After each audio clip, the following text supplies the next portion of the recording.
Hi காயு, சாப்பாடு ரெடியா? ரெடியாகி கொண்டே இருந்தது. Hi, welcome to my channel. இன்னைக்கு என்னன்னா 2 விதமான பிரேக்ஃபாஸ்ட். ஏன்னா நேற்று ஃபுல்லாக செம்ம டயர்டு, ஃபுல்லாக ட்ராவல்லே போயிடுச்சு. ஊருக்கு போகணும், சடனாக ஊருக்கு போகிற மாதிரி பிளான் ஆகிடுச்சு. காலையில் அதாவது நைட்டு தூங்கும்போது தெரியாது, காலையில் எழுந்திரிச்சு வரதுக்கப்புறம் தான் தெரியும்.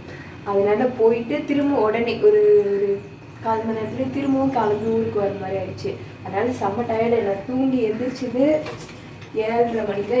7 மணி 7:30 மணியா 7 மணி 7 மணியா பதிச்சு 7 மணி 7 மணிக்கு தான் எழுந்திரிச்சேன். எழுந்திரிச்சு வந்து கடைன்னு செஞ்சுட்டு இருந்தேன். மாவு இருந்துச்சு, ஆனால் மாவு நேற்றே காலியாக இருக்கணும். அதாவது நேற்று வெளியே போனதுனால சமைக்கலை. 1 டே ஃபுல்லாக அங்கேயே போயிடுச்சு. அதனால இப்போ இருந்த மாவு வந்து கொஞ்சம் லைட்டாக புளிச்சிருச்சு. சரி, அது வந்து இந்த கார தோசை, அப்புறம் இந்த கார பணியாரம் செய்வாங்கல்ல, அதெல்லாம் செய்வாங்க எங்கள் ஊரில் புளிச்சிருச்சுன்னா. அதுதான் இன்றைக்கி நானும் செஞ்சுருந்தேன். பணியாரம் ஃபஸ்ட்டு செஞ்சேன். அது வந்து எண்ணெய் அதிகமாக ஊற்றுற மாதிரி இருந்துச்சு. அதனால ஒரே ஒரு வாட்டி மட்டும் ஊற்றிட்டு இப்போ வந்து இந்த கார தோசை சொல்லுவாங்கள்ல, அது ஊற்றிட்டுருக்கேன்.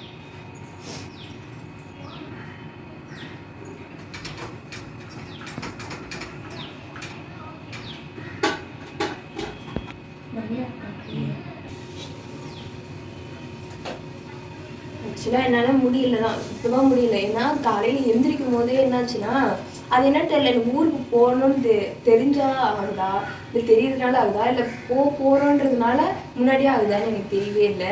உடம்பு சரியாமல் போயிடுது. அதாவது அதுக்கு போனே தெரியாது. ஆனால் நைட்டு ஒரு மாதிரி தொண்டைலாம் வலிச்சு சளி பிடிக்கிற மாதிரி இருந்துச்சா. ஒரு நாள் ட்ராவல், இதில் வந்து நேற்று ஃபுல்லாக தலைவலி தாங்க முடியல.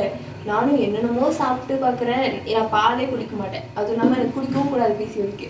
அது வேறு வழி இல்லாமல் நேற்று தலைவலி தாங்காமல் அதையும் வாங்கி குடித்தேன். அப்போவுமே சரியாகவே இல்லை. என்னன்னே தெரியல. எனக்கு எப்பவுமே லாஸ்ட்டு கொஞ்ச நாளாகவே நானும் பார்த்துட்டு இருக்கேன், அப்படி தான் ஆகிட்டு இருக்கு. தோசை கிடையாது வச்சுருக்கேன். கொஞ்ச நாளாகவே அப்படிதான் ஆகிட்டு இருக்கு. அதனால தான் சரி, ஓகே, நான் மார்னிங் எந்திரிக்கும் போது கூட சரி என்ன செய்யுதுன்னே எனக்கு ஐடியா கிடையாது. சிம்பிளாக ஏதாவது சாம்பார் சாதம் மாதிரி செஞ்சுட்டுலாமா அப்படின்னு தான் நினச்சேன். மாவு இல்லைன்னா உண்மையாக அப்படி தான் பண்ணியிருப்பேன். மாவு இருந்ததுனால அதுவே புளிச்சு வேறு போயிடுச்சு. நார்மல் தோசையும் ஊற்ற முடியாது, அதுக்கு ஒரு வேலை பண்ணி இது பண்ணணும். அதுக்கு சனியாக கார சட்னி அரைக்கணும்னு போது கொஞ்சம் கடுப்பாக இருந்துச்சு. ஏன்னா சுத்தமாக என்னால் முடியல. இப்போவுமே கை காலெலாம் வலிக்குது. ஒரு மாதிரி அந்த டயர்ட்னஸ் இருந்துகிட்டே இருக்குது. ஏன்னா போய் உடனே வந்துட்டோம். இப்போது காலையில் 10 o'clock போயிட்டு நைட்டு 10 o'clockலாம் வீட்டுக்கே வந்துட்டோம். அப்போ நாங்கள் எவ்வளோ நேரம் அங்கே இருந்திருப்போம்? மோஸ்ட்லி ஒரு 1/4 மணி நேரம் 1/2 மணி நேரம் அவ்வளோதான் அங்கே இருந்தோம். பார்த்துட்டு வந்துட்டோம். அதனால சுத்தமாக முடியல. அதனால தான் சரி, ஓகே, இன்றைக்கி பிரேக்ஃபாஸ்ட் லஞ்ச் என்னென்னு பார்க்கலாமா? ஃபஸ்ட்டு பிரேக்ஃபாஸ்ட் வந்து பணியாரம் கொஞ்சம் கறிக்கு போச்சு. இதுலேயும் எண்ணெய் நிறையா தான் ஊற்றினேன். அதில் எண்ணெய் நிறையா ஊற்றணுன்னது என்னோடய கல். எண்ணெய் நிறையா ஊற்றினா தான் வருவன்னுது. அதனாலே நான் அதுக்கடுத்து வந்து இந்த கார தோசைக்கு மாறிட்டேன். தோசை ஊற்றிடலாம் பேசாமல், நம்ம எண்ணெய் அவ்வளோ சாப்பிடக்கூடாது அப்படின்றதுனால நான் தோசைக்கு மாற்றிட்டேன். அதுக்கப்புறம் அதுக்கு தொட்டுக்க கார சட்னி தான். வெங்காய தக்காளியெல்லாம் வதக்கி அரைச்சிருந்தேன். நல்லாயிருக்கும் இது. அதுக்கு கார சட்னி பணியாரத்துக்கும் கார தோசைக்கும் நல்லாயிருக்கும். அதுக்கப்புறம் மதிய லஞ்ச் வந்து சாதம்.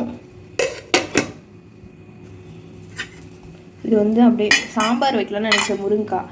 ஆனால் இன்றைக்கி சாம்பார் வைக்க எனக்கு தெம்பு கிடையாது. அதுவும் இல்லாமல் இதுவரை காஞ்சி போச்சா, சரி தக்காளி தொக்கு மாதிரி வச்சு அதில் முருங்கைக்காவை தூக்கி போட்டுட்டேன்.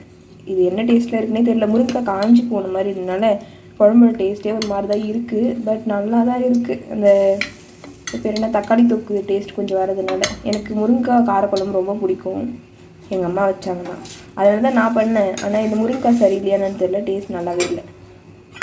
நீங்கள் முருங்கைக்காய் காரக்குழம்பு வச்சுருக்கீங்களான்றதை கமெண்ட்டில் சொல்லுங்கள், இல்லை சாப்பிட்ருக்கீங்களான்றதையும் சொல்லுங்கள்.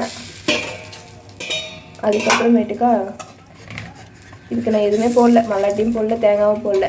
கடைன்னு ஏதாவது செஞ்சிடணுன்றதுக்காகவே சிம்பிளாக கொத்தரங்காவை அப்படி மிளகாத்தூள் போட்டு பொரியல் மாதிரி பண்ணிட்டேன். காய் ஏதாவது சாப்பிட்ணும்ல, அதனால் முடியல. இப்போ இருக்கிற கண்டிஷனுக்கு இது கூட செஞ்சுருக்க மாட்டேன். சரி, செஞ்சு தானே ஆகணுன்றதுனால ஏதோ ஒன்று செஞ்சுட்டேன். ஓகே ஃப்ரெண்ட்ஸ், இன்றைக்கி லஞ்ச் அண்ட் பிரேக்ஃபாஸ்ட் இதுதான். இது எப்படி எழுந்திரிச்சு எப்படி செஞ்சேன்னு தெரியல. ஆனால் கடை செஞ்சுட்டேன். ஆனால் 1 மணி நேரத்தில் செஞ்சேன். 8 மணிக்கு தான் சமைக்கவே வந்தேன். ஏன்னா நான் 7 மணிக்கு எழுந்திரிச்சு கொஞ்சம் நேரம் உட்காந்து ரிலாக்ஸ் பண்ணிவிட்டு அதுக்கப்புறம் தான் சமைக்க வந்தேன். என்னடா சமைக்கிறதுன்னு நினச்சி வந்தேன். ஆனால் என்னன்னு தெரியல, 1 மணி நேரத்துலேயே முடிச்சிட்டேன். சரி ஓகே, இப்போ வந்து ஃபஸ்ட்டு லஞ்ச் பேக் பண்ணிடலாம்.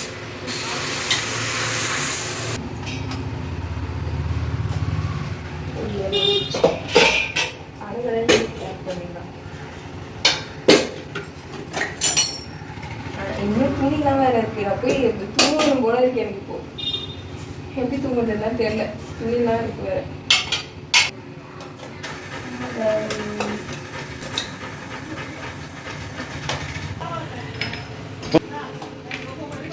அவ்வளோதான், லஞ்ச் பேக்கிங் முடிஞ்சிச்சு. ஃப்ளாஸ்க் ரெடியா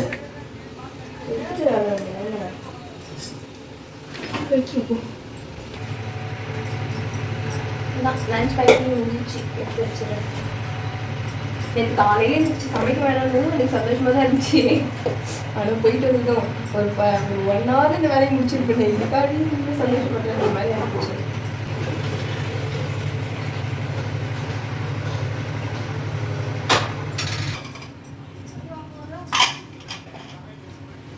கொஞ்சம் பூஸ்டப்பாக இருக்கணும். ஓகே ஃப்ரெண்ட்ஸ், இதுதான் லஞ்ச் அண்ட் பிரேக்ஃபாஸ்ட் ரெடி ஆகிடுச்சு. ஹஸ்பண்ட் கொடுத்துருங்க.